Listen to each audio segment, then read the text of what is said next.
Hello. आज हम बात करेंगे हैप्पीनेस के बारे में, खुशियों के बारे में। अब हम तो यही चाहते हैं ना कि हमारे बच्चे खुश रहें और हम कभी-कभी कहते भी हैं ना कि हम जो भी करते हैं हम बच्चों की खुशियों के लिए ही करते हैं। वैसे बात तो सही है, हम सभी चाहते हैं कि बच्चे खुश रहें, लेकिन हम कभी-कभी ना इस कॉन्सेप्ट को थोड़ा-सा गलत ले लेते हैं और उसका असर एक्चुअली उल्टा हो जाता है। तो आज हम उन पॉइंट्स को डिस्कस करेंगे कि कहाँ गलतियाँ हो रही हैं, हम कैसे इसको अवॉइड कर सकते हैं। तो सबसे पहली बात, हम कभी-कभी सोचते हैं कि बच्चे जो है ना वो हमेशा खुश रहने चाहिए और उनको कभी भी कोई दुःख या तकलीफ़ होने ही नहीं चाहिए। तो पेरेंट्स क्या करते हैं ना कि बस हर चीज़ को ना एकदम परफ़ेक्ट बनाने की कोशिश करते हैं कि ये परफ़ेक्ट हो जाए, वो परफ़ेक्ट हो जाए और उनको कभी भी कोई सैडनेस आए ही नहीं। अब ये ना बहुत ही खतरनाक मामला है। होता क्या है कि हैप्पीनेस एंड सैडनेस दोनों हमारे ज़िंदगी के हिस्से हैं। और लाइफ कभी परफेक्ट नहीं हो सकती और ये प्रैक्टिकल भी नहीं है और पॉसिबल भी नहीं है। तो इसके लिए हमें उनको सैडनेस के साथ डील करना भी सिखाना होगा। तो उनको सैडनेस भी फ़ील करने देना होगा। इसको आप ऐसे समझ लीजिए कि अगर आप स्विमिंग करने जा रहे हो, ठीक है? तो आप स्विमिंग सीखने के लिए आपको पानी में कूदना पड़ेगा। आप बाहर से देखकर नहीं सीख सकते कि भई कैसे करना है ना?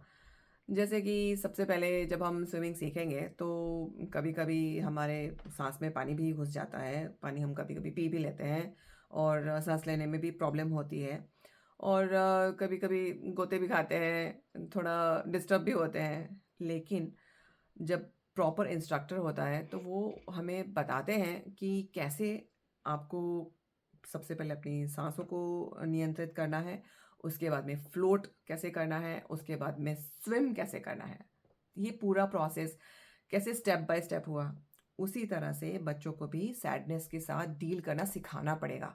ये एक स्किल है। आप कभी सैडनेस फ़ील ही नहीं किया है, तो आपको पता कैसे चलेगा कि उसको साथ डील कैसे करना है? अगर आप अपने बच्चों को कभी सैड होने ही नहीं देंगे, तो उन्हें पता कैसे चलेगा कि जब सैड जब होते हैं तो करना क्या है? तो इसीलिए ये पहला पॉइंट ये है कि सबसे पहले आप एक्सेप्ट कीजिए कि सैडनेस जो है वो पार्ट ऑफ लाइफ है और ये नॉर्मल है और उसके साथ डील कैसे करना है अब आपको उस पे फोकस करना है। So that is point number 1 कि आप पहले तो उनकी लाइफ को परफेक्ट पूरा टाइम बनाने की कोशिश ना करें और सैडनेस को भी आप एक्सेप्ट कीजिए कि हाँ भाई ये है और ये होगा। तो आधा तो माइंडसेट का जो इश्यू है वही होता है, तो वो हमने सॉर्ट आउट कर लिया। अब आते हैं पॉइंट नंबर 2 पे। तो पॉइंट नंबर 2 है कि हम उनको सपोर्ट कैसे करें। तो मान लीजिए आपका बच्चा स्कूल या कहीं से भी किसी स्पोर्ट एक्टिविटी या किसी फ्रेंड के यहाँ से या कहीं से भी ऐसे आता है और आपने देखा कि आज तो थोड़ा सैड लग रहा है, तो आप कैसे उसको पूछते हैं, क्या हुआ, सब ठीक तो है ना, क्या हो गया था? और मान लीजिए बच्चा आपको कहता है कि आज ना मेरे साथ ना ऐसा हो गया, उसने ना मुझे ऐसा बोल दिया या कोई बुलिंग या कुछ ऐसा हो गया, तो ऐसा कैसे रिएक्शन करते हैं हम लोग? अच्छा, ऐसा कैसे कर दिया उसने? उसकी हिम्मत कैसे हुई ऐसा करने की? मेरे बच्चे के साथ ऐसा करते हैं? अब तो मैं ना छोड़ूँगा नहीं या छोड़ूँगी नहीं। अब मैं देख लूँगा उनको तो। और हम कभी-कभी जो है ना अपने ही चाइल्डहुड में चले जाते हैं, जबकि हमारे साथ किसी ने ऐसा कुछ किया था।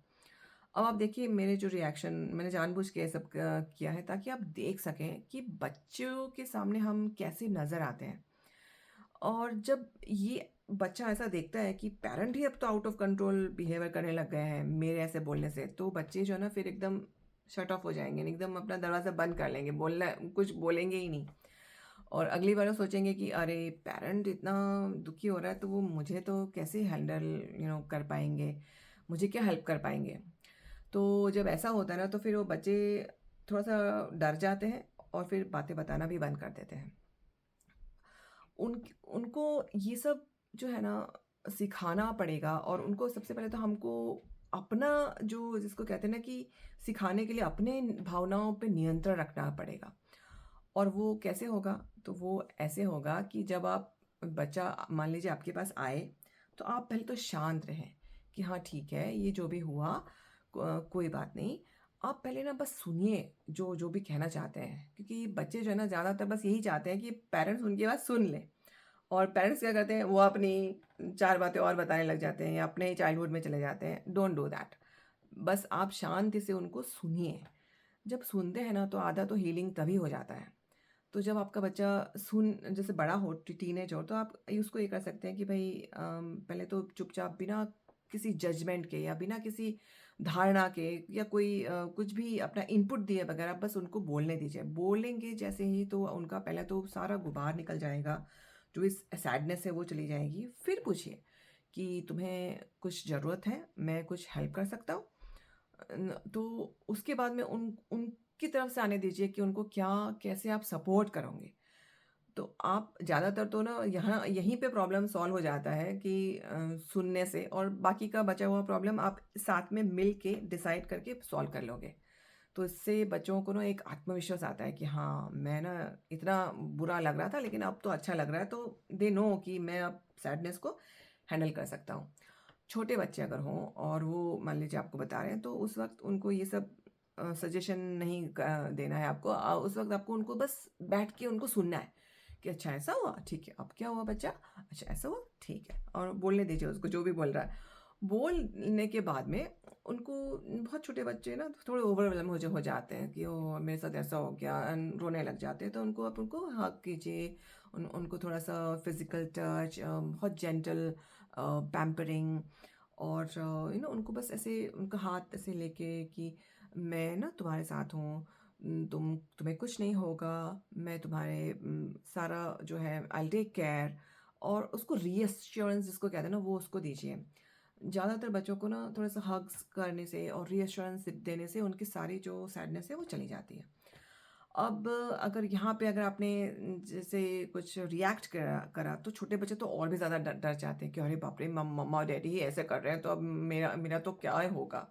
तो ऐसा नहीं करेंगे हम। हम उनको बहुत शांति से सुनेंगे। यहाँ पे बहुत इम्पोर्टेंट बात ये है कि अगर नेगेटिव आपका कोई एक्सपीरियंस रहा हो चाइल्डहुड में तो वो ट्रिगर हो सकता है यहाँ पे। तो उसको आपको उस वक़्त कंट्रोल में रखना पड़ेगा और अपनी भावनाओं पे बहुत नियंत्रण रखना होगा। इसीलिए मैं सारे वीडियोज़ में ये फ़ोकस करती हूँ कि पेरेंट्स अपने आप पे ध्यान दें। इसलिए मेरे सारे वीडियोज़ में पेरेंट्स को ही एम्पावर करने का होता है। अब समझ में आया कि क्यों ऐसा है? सो बस आज के लिए इतना ही। Until next time, just be mindful about this aspect and happy parenting.